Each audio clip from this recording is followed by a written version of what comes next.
Hello friends, welcome you in Dhara classes. This video is very important for BA 5th semester Hindi literature के लिए मित्रों। हिंदी साहित्य पढ़ने वाले हमारे मित्र जो भी BA 5th सेमेस्टर में हैं उनके लिए वीडियो बहुत ही इंपॉर्टेंट होने वाला है। सेट करके लाए गए क्वेश्चंस मैं आपको देने का प्रयास कर रहा हूं विद सॉल्यूशन। यदि आप चैनल पर पहली बार आए हैं तो चैनल को लाइक और सब्सक्राइब अवश्य कर दें तथा अपने फ्रेंड्स के बीच में इस वीडियो को अवश्य शेयर कर दें, जिससे आने वाले एग्जाम में पूरी तरह से इस वीडियो से लाभ उठा पाओ मित्र। तो ध्यान देंगे, इसमें जो आपको BA 5th सेमेस्टर में जो पेपर देना है मित्रों, इस पेपर की जो टाइटल है, पेपर का जो शीर्षक होगा वो होगा हिंदी का राष्ट्रीय काव्य। यानी इसको हम हिंदी का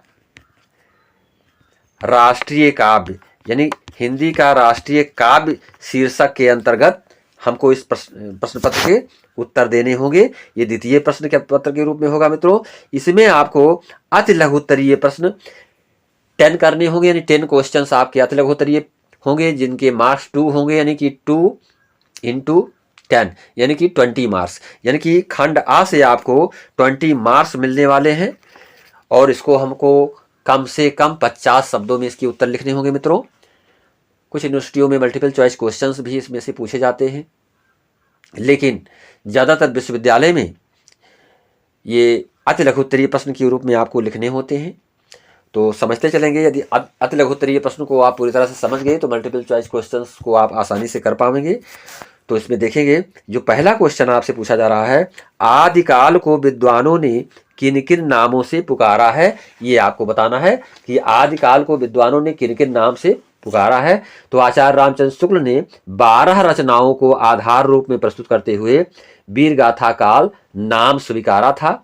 डॉक्टर गियर्सन ने इसे चारण काल, मिश्र बंधुओं ने प्रारंभिक काल, आचार्य हजारी प्रसाद द्विवेदी और डॉक्टर रसाल ने आदिकाल, डॉक्टर रामकुमार वर्मा ने संधिकाल एवं चारण काल, राहुल जी ने सिद्ध सामंत काल तथा आचार्य विश्वनाथ प्रसाद मिश्र ने इसे वीर काल कहा है। तो विद्वानों के नाम और उनके जो उन्होंने नाम दिया उसको मैंने एक्सप्लेन किया हूं मित्रों। ये आदिकाल को विद्वानों ने किन किन नामों से पुकारा है, तो इस तरह से इसको आपको लिखना होगा। दूसरा क्वेश्चन जो आपसे पूछा जा रहा है, हिंदी का पहला कवि कौन है। मोस्ट इंपॉर्टेंट क्वेश्चन, हिंदी का पहला कवि कौन है। तो इसके आप पूरी तरह से समझ लें, चंद्रवरदाई, यानी कि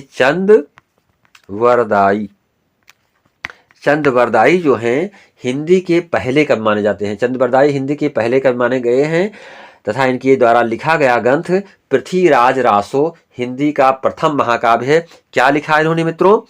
पृथ्वीराज रासो की रचना की थी किसने? चंद्रवरदाई ने। तो ये पहले कवि माने गए हैं। दूसरा क्वेश्चन आपसे पूछा जा रहा है, भारतेंद्र युग के प्रमुख 2 कवियों के नाम लिखिए। मोस्ट इंपॉर्टेंट क्वेश्चन, भारतेंद्र युग के प्रमुख 2 कवियों के नाम बताना है, जो कि बहुत ही आसान है, आप पढ़ भी चुके हैं, लेकिन पुनः आप स्मरण करें कि भारतेंदु युग के भारतेंदु हरिश्चंद्र तथा प्रताप नारायण मिश्र प्रमुख कवि हैं।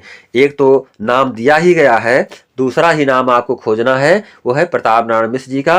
यानी भारतेंदु हरिश्चंद्र तथा प्रताप नारायण मिश्र ये 2 लोग हैं जो कि भारतेंदु युग के प्रमुख 2 कवि के रूप में जाने जाते हैं। अगला क्वेश्चन मित्रों है, छायावाद की उत्पत्ति और विकास पर संक्षेप में प्रकाश डालिए। यानी छायावाद पर आपसे क्वेश्चन किया जा रहा है, छायावाद की उत्पत्ति और विकास पर आपको संक्षेप में प्रकाश डालना है। ये भी मोस्ट इंपॉर्टेंट क्वेश्चन है मित्रों। छायावाद से संबंधित क्वेश्चन आपको बहुत ही इजीली समझ में आ जाएगा कि छायावाद की जो है इससे संबंधित क्वेश्चन जब भी किसी भी प्रकार से पूछा जाए, उत्पत्ति से संबंधित, विकास से संबंधित, तो इसको आप पूरी तरह से एक्सप्लेन। तो समझते चलें, देश में जब स्वतंत्रता संग्राम अपनी चरम सीमा पर था, चारों तरफ अंग्रेजों का कदम चक्र सक्रिय था। यानी कि अंग्रेज चारों तरफ उनका दमन जो नीति थी वो सक्रिय थी।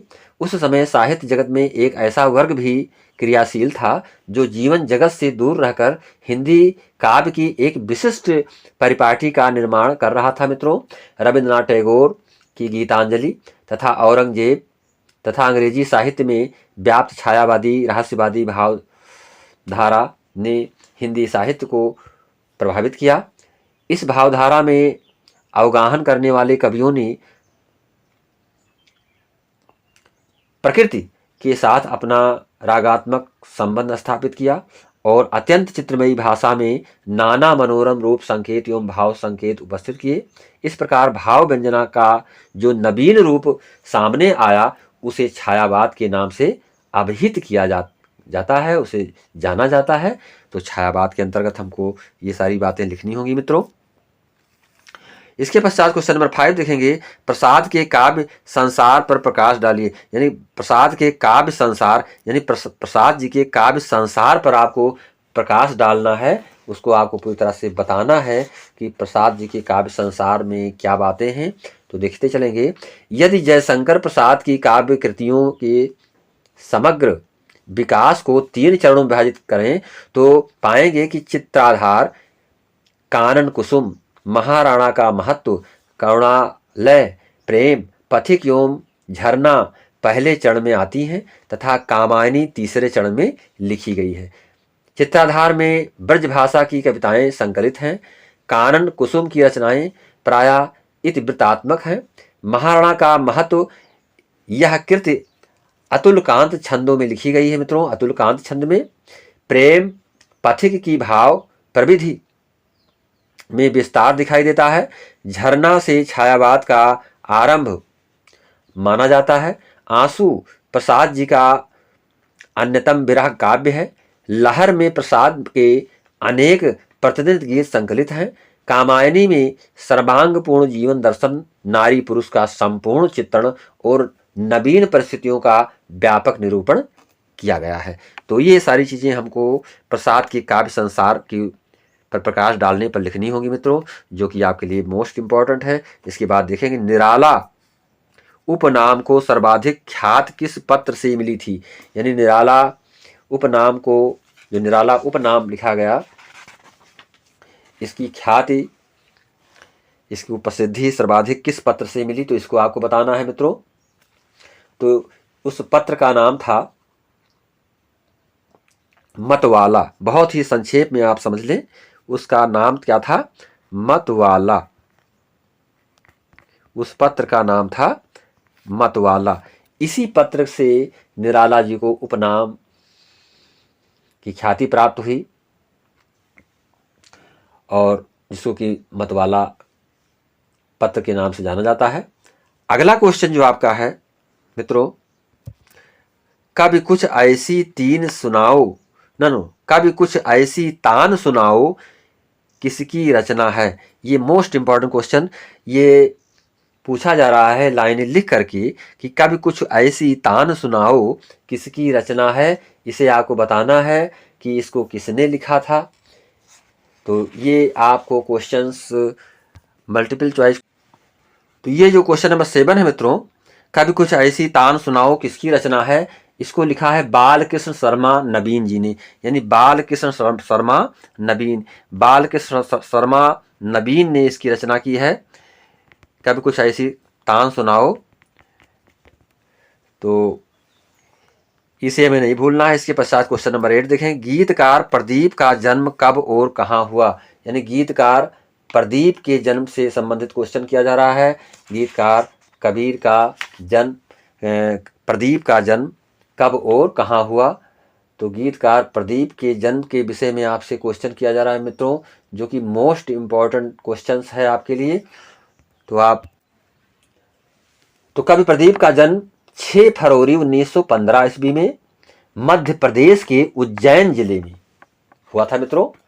यानी कब हुआ था, 6 फरवरी 1915 ईस्वी में मध्य प्रदेश के उज्जैन जिले में हुआ था।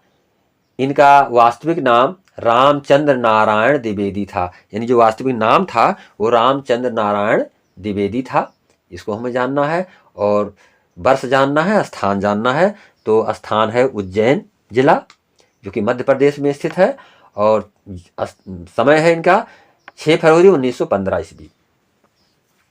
इसके पश्चात क्वेश्चन नंबर 9 देखेंगे, राणा प्रताप की तलवार कविता का सारांश लिखिए। यानी कि राणा प्रताप की तलवार कविता का सारांश आपको बताना है। तो तो संक्षेप में आप समझें इसको। राणा प्रताप की तलवार रचना श्याम नारायण पांडे की है। ये हमें जानना है कि इसकी रचना कौन किए थे, श्याम नारायण पांडे जी किए थे। यह कविता कवि की राष्ट्रवादी भावनाओं की अभिव्यक्ति है, जहां कवि देश के नवयुवकों का आह्वान करता है। देश का नवनिर्माण युवकों के जोश, उत्साह और नव चेतना से ही संपन्न हो सकता है। कवि भारत के नवयुवकों से नवयुग के निर्माण की बात करते हुए कहते हैं कि उत्साहहीन लोगों के जीवन में नई चेतना, नव उत्साह, नव प्राण भर दो। नया सवेरा है, नई बात है, नई किरण है। से तात्पर्य देश की स्वतंत्रता से है मित्रों। आज़ाद भारत हमारे लिए नई चुनौतियां लेकर आया है, जिनसे हम तभी पार पा सकते हैं जब तन मन धन से इसके नव निर्माण के लिए संकल्पित हों। तो ये सारी चीज़ें आपको इसमें लिख देना होगा मित्रों। राणा प्रताप की तलवार कविता का सारांश जब आपसे पूछा जाए। इसके पश्चात देखें क्वेश्चन नंबर 10, सुभद्रा कुमारी चौहान का जन्म कब हुआ? Most important question, Subhadra Kumari Chauhan का जन्म कब हुआ? तो सुभद्रा कुमारी चौहान का जन्म काव्य सेनानी और स्वातंत्र कोकिला, जिसको कि हम काव्य सेनानी और स्वातंत्र कोकिला जैसे उपनामों से विख्यात सुभद्रा कुमारी चौहान को जानते हैं। इनका जन्म 16 अगस्त 1904 ईस्वी को नाग पंचमी के दिन प्रयागराज यानी इलाहाबाद के निकट निहालपुर गांव में हुआ था। ये हमें लिखना होगा मित्रों, निहालपुर नामक गांव में प्रयागराज के निकट, और 16 अगस्त 1904 ईस्वी को नाग पंचमी के दिन इनका जन्म हुआ था। सुभद्रा कुमारी चौहान को हम काव्य सेनानी और स्वतंत्र कोकिला के नाम से भी जानते हैं। तो ये क्वेश्चन नंबर 10 था, जो कि अति लघुत्तरीय प्रश्न के रूप में थे मित्रों। अब हम आपको लघुत्तरीय प्रश्न की ओर ले चल रहे हैं। लघुत्तरीय प्रश्न आपसे पूछे जाएंगे, जो कि मोस्ट इम्पॉर्टेंट क्वेश्चंस हैं, जिनमें आपको संदर्भ के साथ व्याख्या लिखनी होती है और क्वेश्चंस के आंसर भी देने होते हैं। खंडवा में आपको 35 अंक प्राप्त होंगे, 35 अंक प्राप्त होंगे। प्रत्येक क्वेश्चन के अंक 7 होते हैं, यानी कि 5 × 7 35 अंक आपको खंडवा से प्राप्त होने हैं, और इसको आपको 200 वर्ड्स में लिखना होता है। तो ये जो फर्स्ट क्वेश्चन आपका है, निम्नलिखित पंक्तियों की संदर्भ सहित व्याख्या करना है। तो इसमें चढ़त राज पृथ्वीराज लिस मिलई, तो इसमें ध्यान देंगे, ये प्रथम और द्वितीय यानी कि फर्स्ट और सेकंड, इस दोनों की व्याख्या मैं आपको दे रहा हूं, जो कि आपके लिए मोस्ट इम्पॉर्टेंट होगा। देखेंगे मित्रों, पूरी ही कविता में पढ़ दे रहा हूं। चढ़त राज पृथ्वीराज वीर अग्नेव दिशा कसी, सब भूमि नृप नरपति चरण चहुआन लग गई धसी। मिलो भान बिस्तरी मिलो हट्टल गड्डी नृप, मिलो नंदीपुर राज मिलो रेवा नरिंद अप। वन जूथ मृग सिंह गए अनृप, आखटक खिल्लई लाहौर दाव सुल्तान तप, वर कगद लिस मिलई। तो इसमें देखेंगे मित्रों, ये जो कविता है ये वीर रस से ओतप्रोत कविता है। इसमें आपको संदर्भ लिखना होगा। प्रस्तुत पद्यांश हिंदी साहित्य के आदि महाकवि चंद्र बरदाई रचित पृथ्वीराज रासों से लिया गया है। ये आपको संदर्भ लिखना होगा। इसके पश्चात आपको प्रसंग और व्याख्या लिखनी है। तो प्रसंग में आप लिखेंगे, इसमें प्रस्तुत पंक्तियों में कवि ने पृथ्वीराज के गमन का वर्णन किया है, या इतना आपको लिखना होगा। उसके पश्चात व्याख्या, वीर महाराज पृथ्वीराज के दक्षिण एवं पूर्व पथ में सुसज्जित होकर गमन करने पर उस मार्ग में पड़ने वाले देशों के राजे महाराजे उनके चरण स्पर्श करने के लिए झुके। राजा भान दल बल सहित आकर मिला। दलगढ़ का राजा खड्डू तथा नदीपुर का राव मिला, और रेवा नरेंद्र भी स्वयं आकर मिला। वन में अनेक मृगों, सिंहों और हाथियों के समूह थे, जिनका महाराज ने शिकार खेला। तब लाहौर स्थान में जो शासक चंद पुनीर था और जो सुल्तान को कष्ट देने वाला था उसका वर श्रेष्ठ पत्र प्राप्त हुआ मिला। तो ये हमें आपको लिखना होगा संदर्भ के रूप में, प्रसंग के रूप में और व्याख्या के रूप में मित्रों। तो और दूसरा जो आपको लिखना है इसमें, ये लाल चेहरा पाई जवानी, इसको आपको हमें देना है इसकी व्याख्या। तो इसकी भी व्याख्या आप देखें, लाल चेहरा पाई जवानी, यहाँ ध्यान देंगे मोस्ट इंपॉर्टेंट है आपके लिए मित्रों, इसलिए इसको हमें पूरी तरह से आपको एक्सप्लेन करना है। लाल चेहरा है नहीं फिर लाल किसके, लाल खून नहीं अरे कंकाल किसके, प्रेरणा सोई कि आटा दाल किसके, सिर न चढ़ पाया कि छापा माल किसके, वेद की बाणी कि हो आकाश बाणी, धूल है जो जग नहीं पाई जवानी। ये मोस्ट इम्पॉर्टेंट कविता है मित्रों, जो कि आपको संदर्भ सहित व्याख्या के लिए पूछी जाएगी। तो ध्यान देंगे, इसमें संदर्भ आपको इस रूप में लिखना है, प्रस्तुत पद्यांश माखन लाल चतुर्वेदी द्वारा रचित जवानी कविता से उद्धृत है।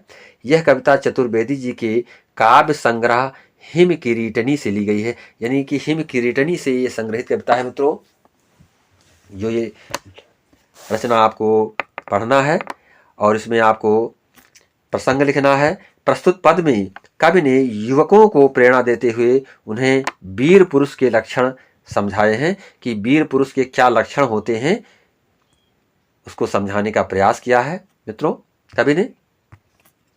तो देखेंगे व्याख्या, हे युवकों, यदि तुम्हारे खून में लाली नहीं है अथवा तुम्हारा चेहरा ओज गुण से लाल नहीं है, अर्थात देश के गौरव की रक्षा के लिए यदि तुम में बलिदान होने का उत्साह नहीं है, तो तुम्हें भारत माता का लाल नहीं कहा जा सकता। ये भाव इस कविता में है मित्रों। तुम्हारे रक्त में यदि लालिमा नहीं है अर्थात उष्णता रूपी जोश नहीं है, तो तुम्हारा अस्थि पंजर देश के किस काम आएगा। यदि देश पर बलिदान होने की तुम्हारी प्रेरणा सो गई है, तो तुम्हारे ये शरीर शत्रु के लिए आटा दाल के रूप में भोज्य पदार्थ मात्र बनकर रह जाएंगे। देखिए किस भावना को यहाँ पे प्रस्तुत किया गया है मित्रों कवि के द्वारा। तुम्हारे सिर की शोभा धार्मिक क्रियाकांडों के छापा तिलक लगाने से या माला धारण करने से नहीं बढ़ेगी, वरन देश पर बलिदान होने से बढ़ेगी। तात्पर्य यह है कि इन धार्मिक प्रतीकों का तब तक कोई मूल्य नहीं है जब तक मातृभूमि पर शीश चढ़ाने का भाव हृदय में ना पैदा हो। कवि पुनः कहता है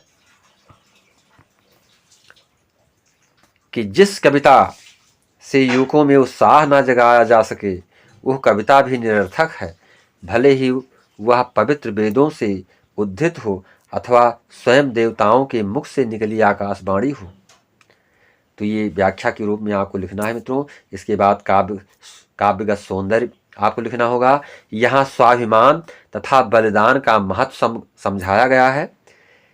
त्याग की भावना को ही प्रेम की शोभा बताया गया है। भाषा यहाँ पर साहित्यिक खड़ी बोली और शैली प्रवाहमयी तथा ओजपूर्ण है। ये आपको काव्यगत सौंदर्य के रूप में लिखना होगा। अब मैं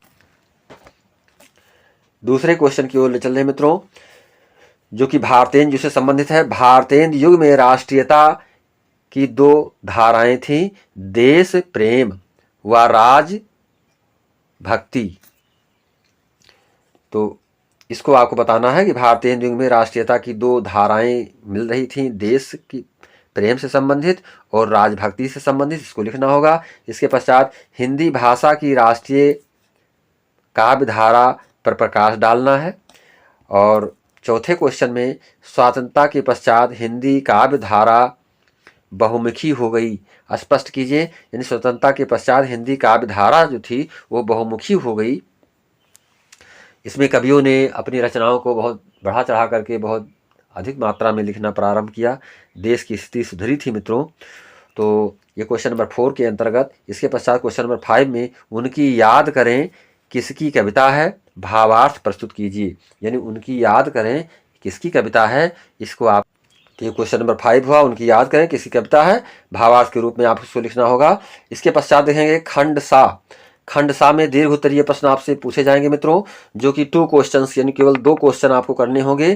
प्रत्येक क्वेश्चन 10 मार्क्स का होगा, यानी 10 मार्क्स के होंगे, 10 अंक के। तो इसमें देखेंगे आपको ये फर्स्ट क्वेश्चन, आधुनिक व राष्ट्रीय हिंदी काव्य का आरंभ भारतेंदु हरिश्चंद्र की प्रेरणा से हुआ, स्पष्ट कीजिए। ये पहला क्वेश्चन कि आधुनिक व राष्ट्रीय हिंदी काव्य का आरंभ भारतेंदु हरिश्चंद्र की प्रेरणा से हुआ, स्पष्ट करना है, जिसको कि आपको पूर्व में बताया गया है कि आधुनिक व राष्ट्रीय हिंदी काव्य का आरंभ भारतेंदु हरिश्चंद्र के युग से ही माना जा रहा है। तो वही चीज़ यहाँ पर पूछी जा रही है दीर्घ उत्तरीय प्रश्न के रूप में मित्रों, कि हरिश्चंद्र की प्रेरणा से हुआ, स्पष्ट करना है, इसके कारणों को पूरी तरह से आपको बताना है। और जो दूसरा क्वेश्चन आपसे पूछा जा रहा है, संत कवियों की बाणी में भारत राग पर लेख लिखिए। यानी संत कवियों की बाणी में भारत राग, यानी जो भारत राग है उस पर आपको एक निबंध लिखना है मित्रों। इसके पश्चात जो तीसरा क्वेश्चन है, तीसरे क्वेश्चन में पूछा जा रहा है, चंद्रबरदाई का साहित्यिक परिचय दीजिए। और 4 नंबर क्वेश्चन में आपसे क्वेश्चन किया जा रहा है, साहिर लुधियानवी के गीतों में राष्ट्रीय भाव बोध स्पष्ट कीजिए। तो केवल आपको 2 क्वेश्चंस ही करने हैं। इसमें विकल्प के रूप में मैंने 4 क्वेश्चन दिए हैं, लेकिन आपको केवल 2 क्वेश्चंस करने होंगे। और ये 4 क्वेश्चंस पूरी तरह से आप पढ़ लेंगे, इनमें से आपको 2 क्वेश्चंस अवश्य ही मिलेंगे। सभी यूनिवर्सिटियों के पेपर को पूरी तरह से देखने के पश्चात, उसके क्वेश्चंस और बुक को पूरी तरह से अध्ययन करने के पश्चात ये क्वेश्चंस उसमें से लिए गए हैं मित्रों, तो आप पूरे ही क्वेश्चंस को पढ़ेंगे। इसी के साथ कमेंट के रूप में आप हम तक अपनी प्रतिक्रिया को अवश्य प्रेषित करेंगे, और जिससे कि मैं आपको उस तरह का वीडियो प्रदान कर पाऊँ जो आपके लिए बहुत ही आवश्यक हो, उस सब्जेक्ट का वीडियो उपलब्ध करा पाऊँ। इसी के साथ नमस्कार, जय हिंद, जय भारत।